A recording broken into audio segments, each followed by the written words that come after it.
Salam, selamat pagi dan selamat hari Minggu bagi segenap jemaat Tuhan, kepada segenap jemaat dan kepada setiap pribadi anak-anak Tuhan dimanapun berada yang saat ini siap untuk beribadah walaupun di rumah masing-masing. Kiranya kesetiaan beribadah kita berkenan kepada Allah. Adapun tema ibadah minggu ini yaitu Allah membarui gereja agar menjadi berkat bagi sesama, yang dilayani oleh Pendeta Yohana Nguru.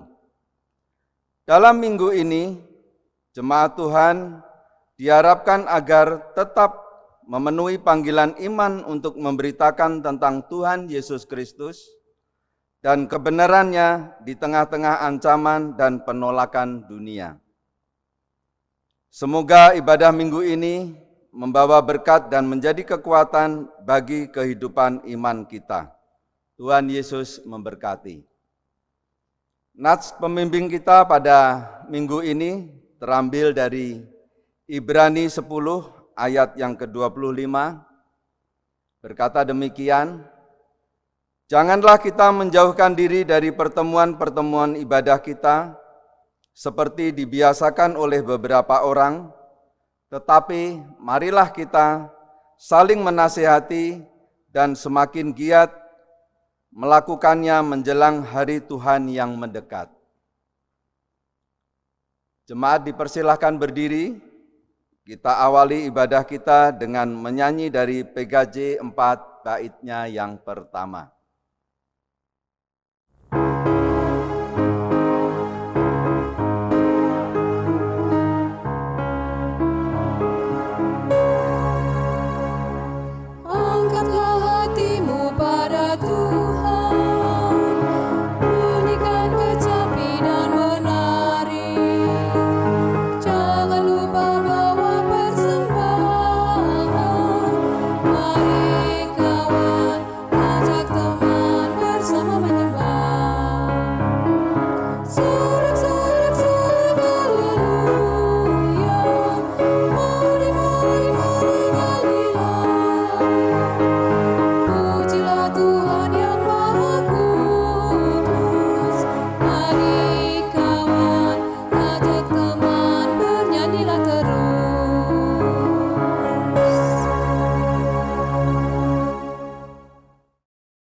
Jemaat yang dikasihi Tuhan, marilah kita masuk dalam votum dan salam. Di dalam nama Bapa dan Anak dan Roh Kudus. Amin.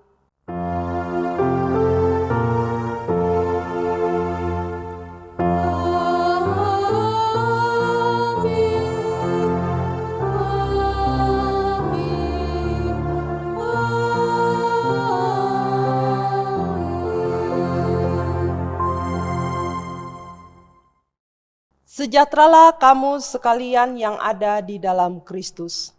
Jemaat dipersilahkan duduk. Jemaat yang dikasihi Tuhan, mari kita dengarkan nas pembimbing pada minggu keempat hari ini yang berkata demikian. Dan aku pun berkata kepadamu, engkau adalah Petrus, dan di atas batu karang ini aku akan mendirikan jemaatku, dan alam maut tidak akan menguasainya. Demikian bacaan nas pembimbing. Jemaat yang dikasihi Tuhan, marilah kita bersama-sama menghadap hadirat Tuhan untuk mengaku segala dosa-dosa kita kepadanya. Marilah kita berdoa. Kasihanilah aku ya Allah menurut kasih setiamu. Hapuskanlah pelanggaranku menurut rahmat-Mu yang besar. Bersihkanlah aku seluruhnya dari kesalahanku, dan tahirkanlah aku dari dosaku. Sebab aku sendiri sadar akan pelanggaranku. Aku senantiasa bergumul dengan dosaku. Terhadap engkau sajalah aku telah berdosa dan melakukan apa yang kau anggap jahat, supaya ternyata engkau adil dalam putusanmu, bersih dalam penghukumanmu. Sesungguhnya dalam kesalahan aku diperanakan, dalam dosaku dikandung ibuku. Sembunyikanlah wajah-Mu terhadap dosaku, hapuskanlah segala kesalahanku, jadikanlah hatiku tahir ya Allah, dan perbaharuilah batinku dengan roh yang teguh. Amin. Jemaat yang dikasihi Tuhan, mari kita merespon pengakuan dosa dengan memuji Tuhan dari Kidung PKJ 37 bait yang pertama.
Jemaat yang dikasihi Tuhan, selaku hamba Yesus Kristus, kami beritakan anugerah pengampunan dosa kepada setiap orang yang telah mengaku dosanya dengan tulus ikhlas di hadapan Allah, bahwa pengampunan dosa telah berlaku di dalam nama Bapa dan Anak dan Roh Kudus. Dalam hal inilah kasih Allah dinyatakan di tengah-tengah kita, yaitu bahwa Allah telah mengutus anaknya yang tunggal ke dalam dunia, supaya kita hidup olehnya. Inilah kasih itu. Bukan kita yang telah mengasihi Allah, tetapi Allah yang telah mengasihi kita dan yang telah mengutus anaknya sebagai pendamaian bagi dosa-dosa kita. Demikian berita anugerah Allah dari pertama Yohanes pasal 4 ayat 9 sampai ayat yang ke-10. Jemaat, mari kita merespon berita anugerah Allah dengan memuji Tuhan bersama dari Kidung Jemaat 320 bait yang pertama.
Untuk mendengarkan pembacaan petunjuk hidup baru, jemaat dipersilahkan berdiri. Sekarang dengarkanlah pembacaan petunjuk hidup baru sesuai yang tertulis dari Injil Yohanes pasal 15 ayat yang ke-12 sampai ayat yang ke-17. Injil Yohanes pasal 15 ayat yang ke-12 sampai ayat yang ke-17. Inilah perintahku, yaitu supaya kamu saling mengasihi. Seperti aku telah mengasihi kamu, Tidak ada kasih yang lebih besar daripada kasih seorang yang memberikan nyawanya untuk sahabat-sahabatnya. Kamu adalah sahabatku, jikalau kamu berbuat apa yang kuperintahkan kepadamu. Aku tidak menyebut kamu lagi hamba, sebab hamba tidak tahu apa yang diperbuat oleh tuannya. Tetapi aku menyebut kamu sahabat, karena aku telah memberitahukan kepada kamu segala sesuatu yang telah kudengar dari Bapa-Ku. Bukan kamu yang memilih aku, tetapi akulah yang memilih kamu. Dan aku telah menetapkan kamu supaya kamu pergi dan menghasilkan buah, dan buahmu itu tetap. Supaya apa yang kamu minta kepada Bapa dalam namaku, diberikannya kepadamu. Inilah perintahku kepadamu, kasihilah seorang akan yang lain. Demikian pembacaan petunjuk hidup baru. Jemaat dipersilahkan duduk kembali. Jemaat yang dikasihi Tuhan, marilah kita berdoa untuk pembacaan Mazmur dan pemberitaan firman Tuhan. Kita berdoa. Allah Bapa di surga, Allah yang penuh kasih, pada saat ini kami datang di hadapan-Mu, kami hendak membaca dan merenungkan firman-Mu.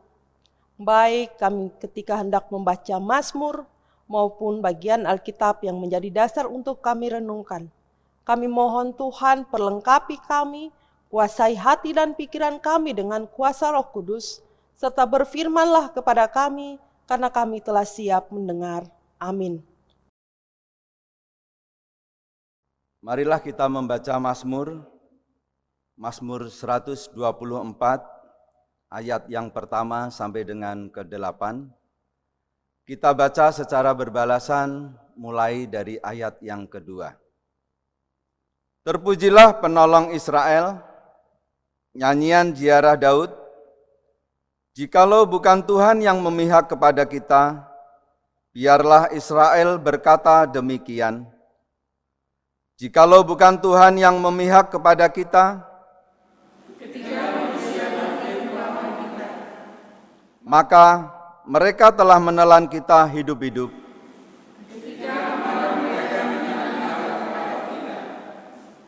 Maka air telah menghanyutkan kita. Maka telah mengalir melingkupi diri kita. Terpujilah Tuhan yang tidak menyerahkan kita. Jiwa kita terluput seperti burung. Jerat itu telah putus. Pertolongan kita adalah dalam nama Tuhan. Demikian pembacaan Mazmur. Jemaat Tuhan, firman Tuhan sesuai dengan kalender gerejawi PGI terdapat dalam Keluaran pasal 1 ayat 8 sampai Keluaran pasal 2 ayat yang ke-10. Kemudian bangkitlah seorang raja baru memerintah tanah Mesir yang tidak mengenal Yusuf. Berkatalah raja itu kepada rakyatnya, bangsa Israel itu sangat banyak dan lebih besar jumlahnya daripada kita. Marilah kita bertindak dengan bijaksana terhadap mereka supaya mereka jangan bertambah banyak lagi. Dan jika terjadi peperangan, jangan bersekutu nanti dengan musuh kita dan memerangi kita lalu pergi dari negeri ini. Sebab itu pengawas-pengawas Rodi ditempatkan atas mereka untuk menindas mereka dengan kerja paksa. Mereka harus mendirikan bagi Firaun kota-kota perbekalan, yakni Pitom dan Ramses. Tetapi makin ditindas, makin bertambah banyak dan berkembang mereka, sehingga mereka merasa takut pada orang Israel itu. Lalu dengan kejam orang Mesir memaksa orang Israel bekerja dan memahitkan hidup mereka dengan pekerjaan yang berat. yaitu mengerjakan tanah liat dan batu bata, dan berbagai-bagai pekerjaan di padang. Ya, segala pekerjaan yang dengan kejam dipaksakan orang Mesir kepada mereka itu. Raja Mesir juga memerintahkan kepada bidan-bidan yang menolong perempuan Ibrani, seorang bernama Sifra dan yang lain bernama Pua. Katanya, apabila kamu menolong perempuan Ibrani pada waktu bersalin, kamu harus memperhatikan waktu anak itu lahir. Jika anak laki-laki, kamu harus membunuhnya. Tetapi jika anak perempuan, bolehlah ia hidup. Tetapi bidan-bidan itu takut akan Allah dan tidak melakukan seperti yang dikatakan Raja Mesir kepada mereka dan membiarkan bayi-bayi itu hidup. Lalu Raja Mesir memanggil bidan-bidan itu dan bertanya kepada mereka, "Mengapakah kamu berbuat demikian, membiarkan hidup bayi-bayi itu?" Jawab bidan-bidan itu kepada Firaun, "Sebab perempuan Ibrani tidak sama dengan perempuan Mesir, melainkan mereka kuat. Sebelum bidan datang mereka telah bersalin." Maka Allah berbuat baik kepada bidan-bidan itu. Bertambah banyaklah bangsa itu dan sangat berlipat ganda. Dan karena bidan-bidan itu takut akan Allah, maka ia membuat mereka berumah tangga. Lalu Firaun memberi perintah kepada seluruh rakyatnya, "Lemparkanlah segala anak laki-laki yang lahir bagi orang Ibrani ke dalam sungai Nil. Tetapi segala anak perempuan biarkanlah hidup." Seorang laki-laki dari keluarga Lewi kawin dengan seorang perempuan Lewi. Lalu mengandunglah ia dan melahirkan seorang anak laki-laki. Ketika dilihatnya bahwa anak itu cantik, disembunyikannya 3 bulan lamanya. Tetapi ia tidak dapat menyembunyikannya lebih lama lagi. Sebab itu diambilnya sebuah peti pandan, dipakainya dengan gala-gala dan ter, diletakkannya bayi itu di dalamnya dan ditaruhnya peti itu di tengah-tengah teberau di tepi sungai Nil. Kakaknya perempuan berdiri di tempat yang agak jauh untuk melihat apakah yang akan terjadi dengan dia. Maka datanglah putri Firaun untuk mandi di sungai Nil, sedang dayang-dayangnya berjalan-jalan di tepi sungai Nil. Lalu terlihatlah olehnya peti yang di tengah-tengah teberau itu, maka disuruhnya hambanya perempuan untuk mengambilnya. Ketika dibukanya dilihatnya bayi itu, dan tampaklah anak itu menangis, sehingga belas kasihanlah ia kepadanya dan berkata, "Tentulah ini bayi orang Ibrani." Lalu bertanyalah kakak anak itu kepada putri Firaun, "Akan kupanggilkah bagi tuan putri seorang inang penyusu dari perempuan Ibrani untuk menyusukan bayi itu bagi tuan putri?" Saud putri Firaun kepadanya, "Baiklah." Lalu pergilah gadis itu memanggil ibu bayi itu. Maka berkatalah putri Firaun kepada ibu itu, "Bawalah bayi ini dan susukanlah dia bagiku, maka aku akan memberi upah kepadamu." Kemudian perempuan itu mengambil bayi itu dan menyusuinya.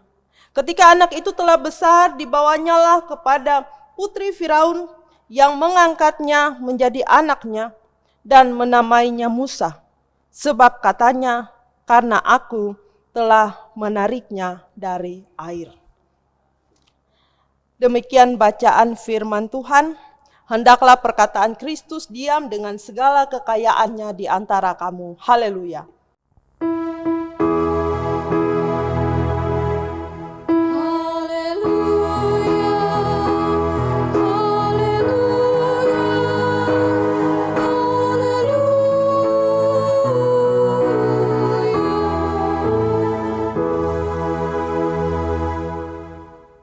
Salam jemaat yang dikasihi dalam Tuhan kita Yesus Kristus.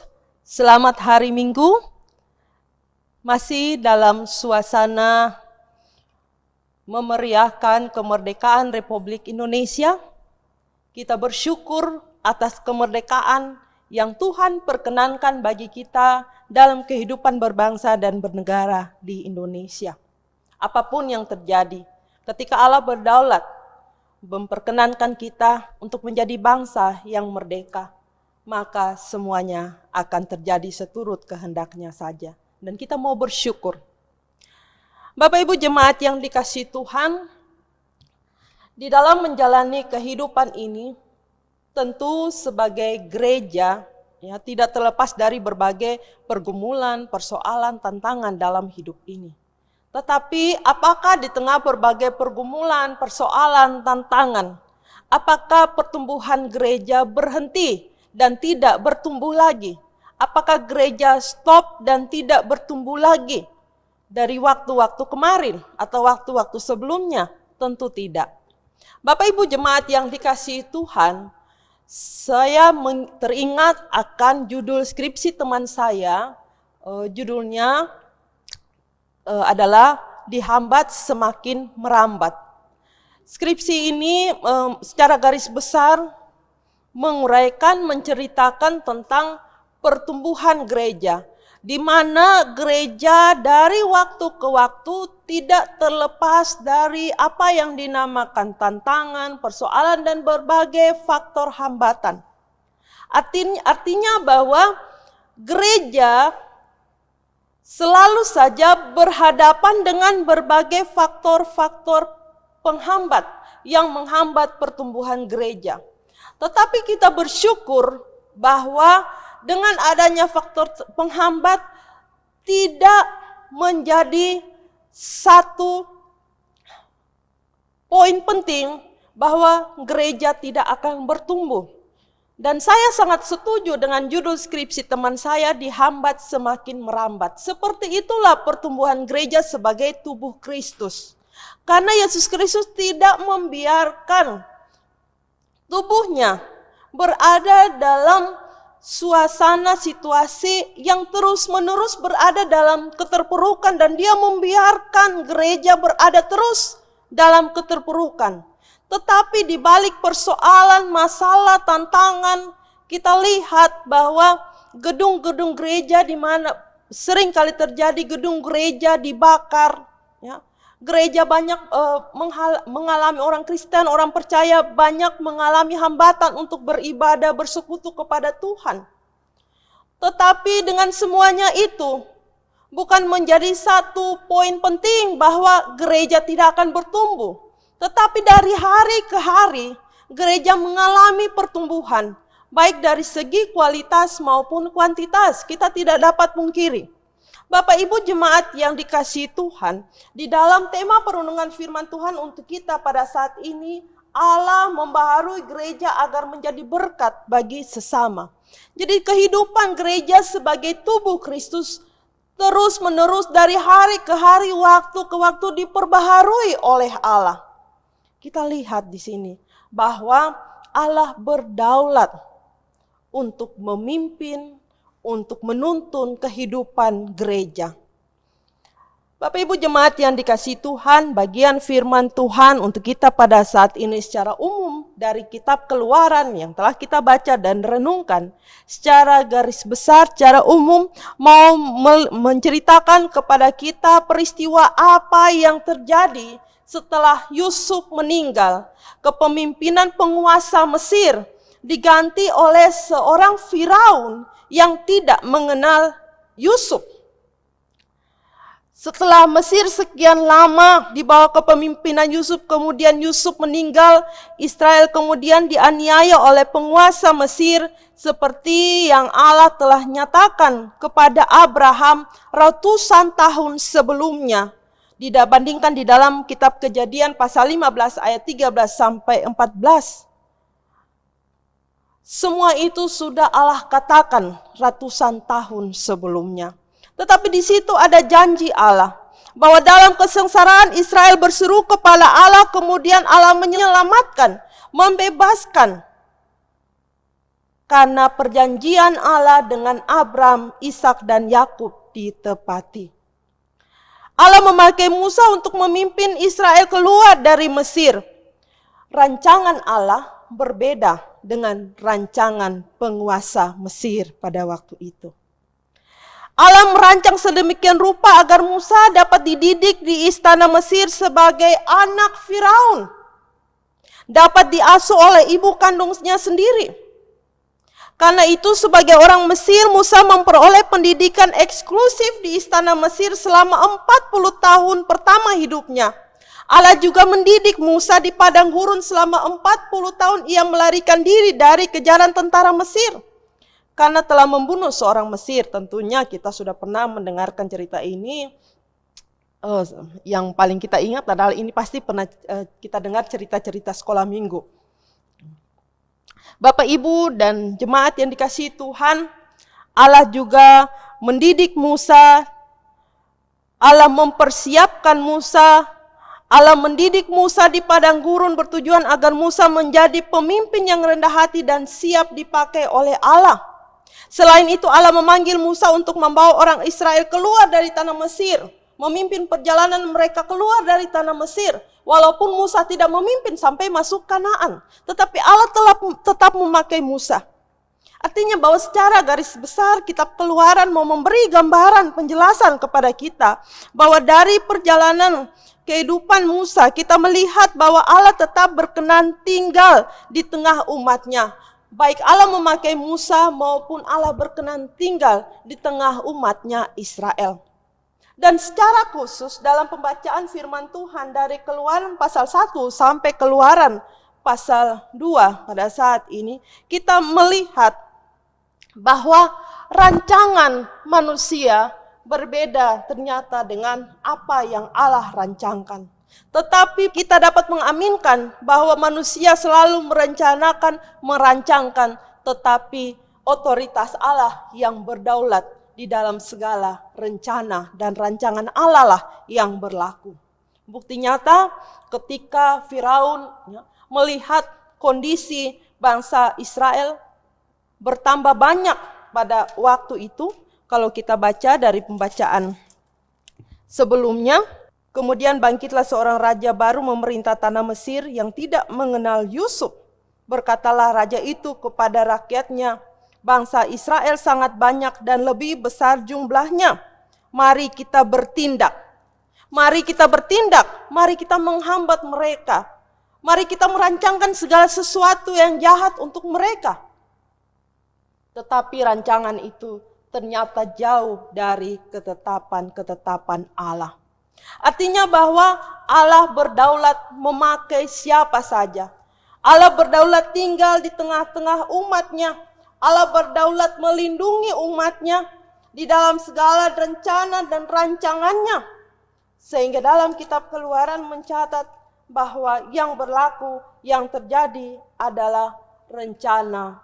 Yang terjadi adalah rancangan Allah berlaku untuk Musa dan umat Israel.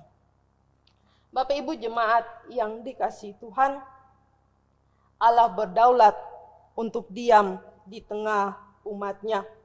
Allah berdaulat juga di dalam kehidupan kita sebagai gereja.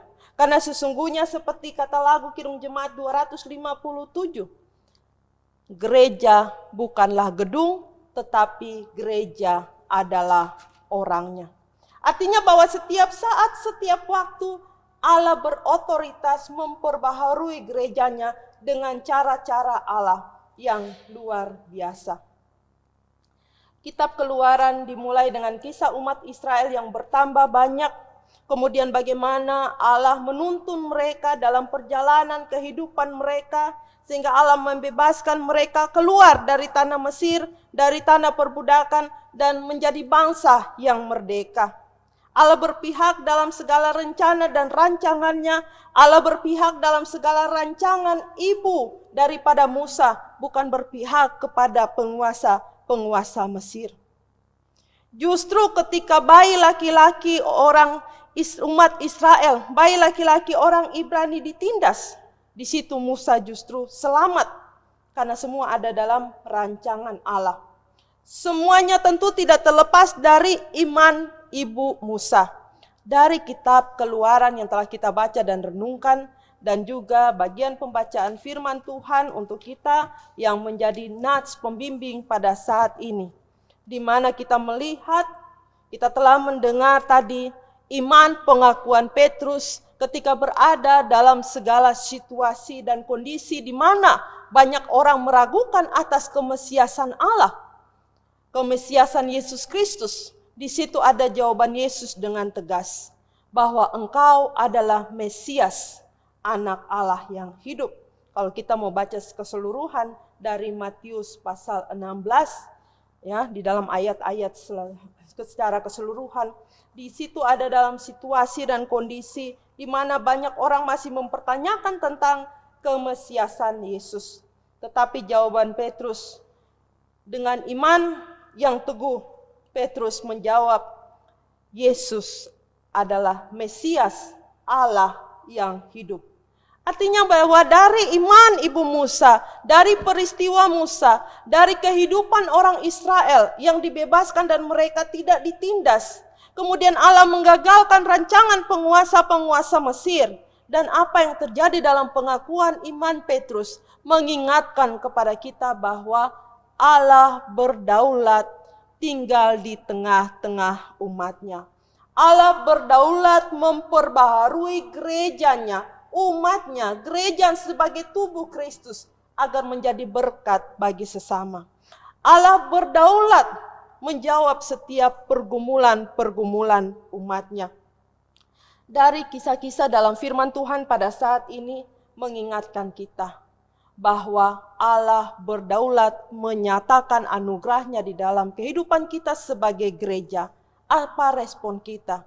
Apakah kita masih ragu akan kuasa Allah? Apakah kita masih ragu akan otoritas Allah? Kita melihat contoh bidan-bidan yang tidak menggunakan jabatan dengan cara yang salah, tetapi mereka menggunakan jabatan pekerjaan mereka berdasarkan takut akan Allah. Iman ibu Musa, iman Petrus menjadi satu teladan bagi kita. Bahwa dalam segala situasi dan kondisi, ketika Allah berdaulat untuk memelihara kehidupan kita sebagai gereja, Allah memperbaharui kehidupan kita sebagai gereja, maka menjadi respon ungkapan syukur kita adalah kita memenuhi panggilan dimanapun kita berada untuk menjadi berkat bagi sesama di dalam segala situasi dan kondisi apapun. Tetap beriman pengharapan kepada Allah, percaya bahwa janji Allah ya dan amin. Janji Allah kepada Abraham, Ishak dan Yakub pun berlaku di dalam kehidupan kita. Sebagai gereja, mari kita hidup menjawab panggilan Allah dengan menjadi berkat bagi sesama dimanapun saja kita berada. Amin. Jemaat yang dikasihi Tuhan, marilah kita merespon firman Tuhan pada saat ini dengan memuji Tuhan dari PKJ 105 bait yang pertama.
Jemaat dipersilahkan berdiri.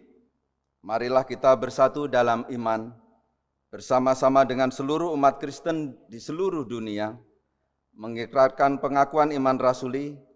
Hendaklah masing-masing berkata, Aku percaya kepada Allah, Bapa yang Maha Kuasa, Khalik langit dan bumi, dan kepada Yesus Kristus anaknya yang tunggal Tuhan kita, yang dikandung daripada Roh Kudus, lahir dari anak darah Maria, yang menderita di bawah pemerintahan Pontius Pilatus, disalibkan, mati dan dikuburkan, turun ke dalam kerajaan maut.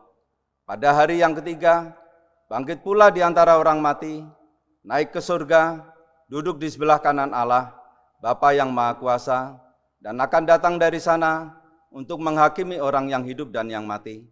Aku percaya kepada Roh Kudus, gereja yang kudus dan am, persekutuan orang kudus, pengampunan dosa, kebangkitan orang mati, dan hidup yang kekal.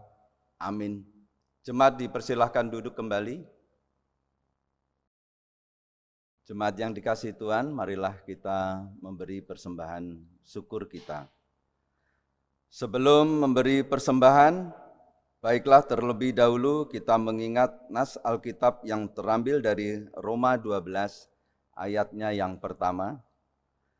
Karena itu, saudara-saudara, demi kemurahan Allah aku menasihatkan kamu, supaya kamu mempersembahkan tubuhmu sebagai persembahan yang hidup, yang kudus, dan yang berkenan kepada Allah. Itu adalah ibadahmu yang sejati. Sambil memberi persembahan, kita menyanyi dari PKJ 149 baitnya yang pertama.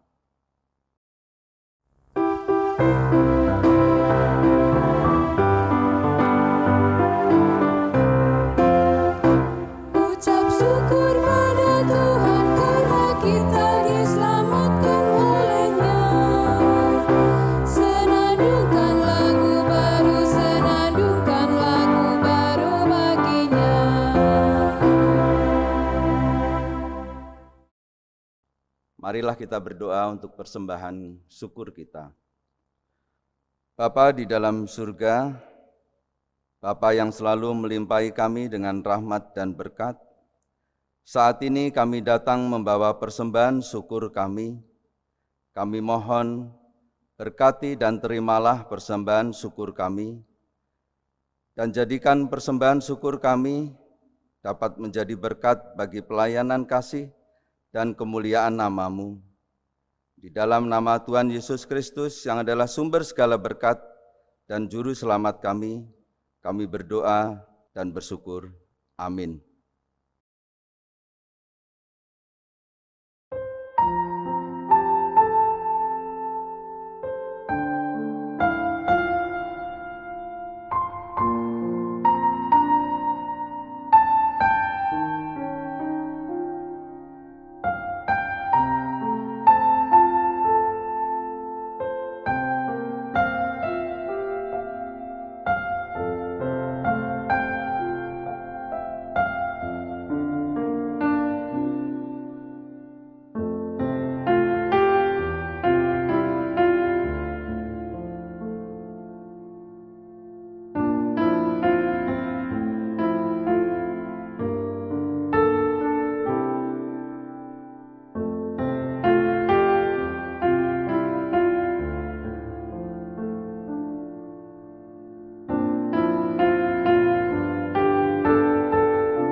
Jemaat yang dikasihi Tuhan, marilah kita menaikkan doa syafaat diakhiri dengan doa Bapa kami. Mari kita berdoa. Allah Bapa di surga, kami mengucap syukur untuk kasih dan kemurahan-Mu dalam kehidupan kami. Kami bersyukur Tuhan, begitu banyak berkat, kasih setia anugerah-Mu mengalir dalam kehidupan kami. Kami bersyukur teristimewa sebagai kehidupan bangsa dan negara Indonesia. Kami tetap Tuhan perkenankan, mensyukuri, menikmati kemerdekaan yang Tuhan anugerahkan. Kami bersyukur Bapa, bahwa tidak hanya bangsa Israel, umat pilihan Allah yang Tuhan pakai, mereka menjadi bangsa yang merdeka ketika Tuhan membebaskan mereka dari tanah perbudakan, dari tanah mereka tertindas. Tuhan menjadikan mereka bangsa yang merdeka. Tetapi kami pun bersyukur, sebagai bangsa Indonesia Tuhan terus memelihara, Tuhan terus perkenankan kami menjadi bangsa yang merdeka.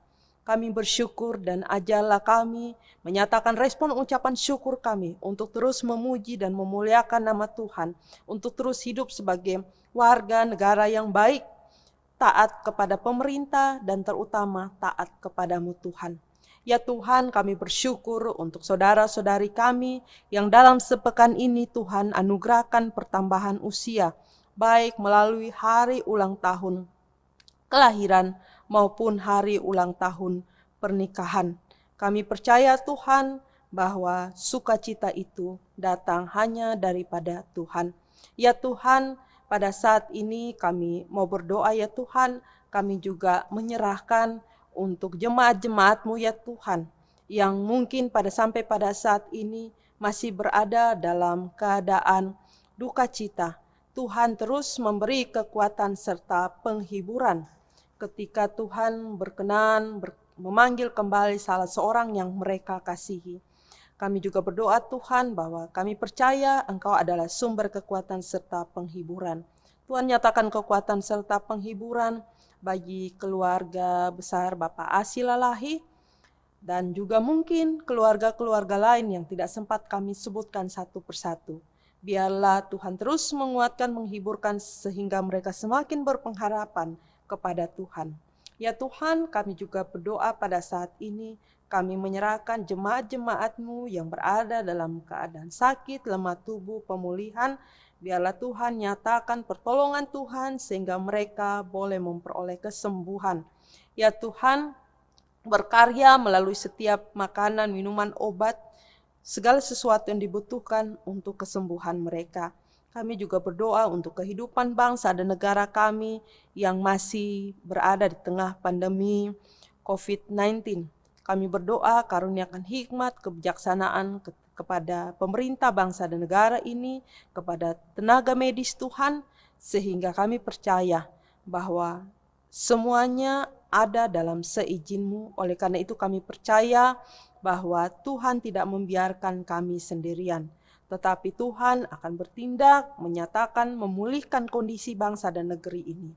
Ya Tuhan, kami juga berdoa, kami menyerahkan untuk jemaat-Mu dalam berbagai pergumulan. Kami menyerahkan yang bergumul dengan jodoh, keturunan, bergumul dengan kondisi kesulitan-kesulitan ekonomi, bergumul mencari pekerjaan di tengah situasi dan kondisi yang makin hari makin sulit untuk memperoleh pekerjaan. Kami mohon Tuhan, kami percaya bahwa sumber segala sesuatu yang baik itu datangnya dari Tuhan. Ya Tuhan, kami juga bergumul untuk anak cucu kami dalam pertumbuhan, dalam masa pendidikan, untuk suami kami, untuk istri kami, untuk anak-anak kami, untuk keluarga besar kami ya Tuhan, untuk kehidupan jemaat-Mu dalam menjalani kehidupan sebagai janda, duda, yatim piatu. Tuhan pelihara pribadi, lepas pribadi.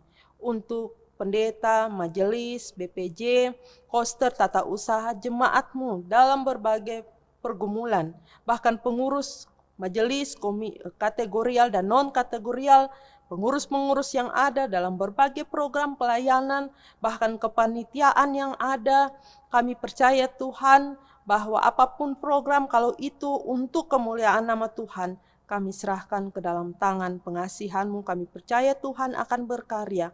Kelanjutan pembangunan rumah Tuhan, kami tetap percaya bahwa Tuhan ada di tengah-tengah kami. Tuhan berdaulat, Tuhan ada, mencukupkan segala sesuatu yang kami butuhkan untuk kelancaran pelayanan, secara khusus yang ada di jemaat-Mu, Pok Pelita. Ya Bapa di surga, kami berdoa pada saat ini. Masih banyak yang ingin kami pinta daripada-Mu. Tetapi kami percaya Tuhan bahwa kami adalah manusia yang terbatas dalam menyampaikan syafaat kami. Oleh karena itu kami percaya Tuhan akan menyempurnakan doa kami melalui doa Bapa kami. Bapa kami yang di surga, dikuduskanlah nama-Mu, datanglah kerajaan-Mu, jadilah kehendak-Mu di bumi seperti di surga. Berikanlah kami pada hari ini makanan kami yang secukupnya, dan ampunilah kami akan kesalahan kami, seperti kami juga mengampuni orang yang bersalah kepada kami. Dan janganlah membawa kami ke dalam pencobaan, tetapi lepaskanlah kami daripada yang jahat. Karena Engkau-lah yang punya kerajaan, dan kuasa, dan kemuliaan sampai selama-lamanya. Amin. Jemaat yang dikasihi Tuhan, marilah kita mengakhiri ibadah pada saat ini dengan memuji Tuhan dari PKJ 177, bait yang pertama. Jemaat dipersilahkan berdiri.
Jemaat yang dikasihi Tuhan, pulanglah untuk menjadi saksi-saksi baginya di tempat dimanapun saudara-saudari berada, dan terimalah berkat Tuhan.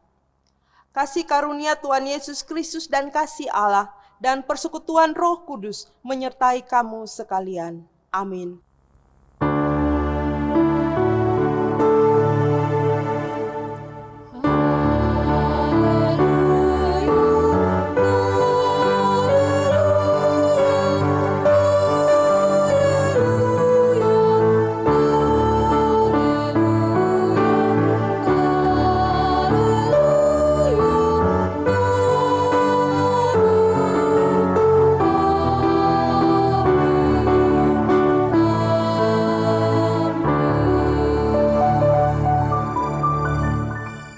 Jemaat Pok Pelita yang dikasihi dalam Tuhan kita Yesus Kristus, selamat hari Minggu, Tuhan Yesus memberkati.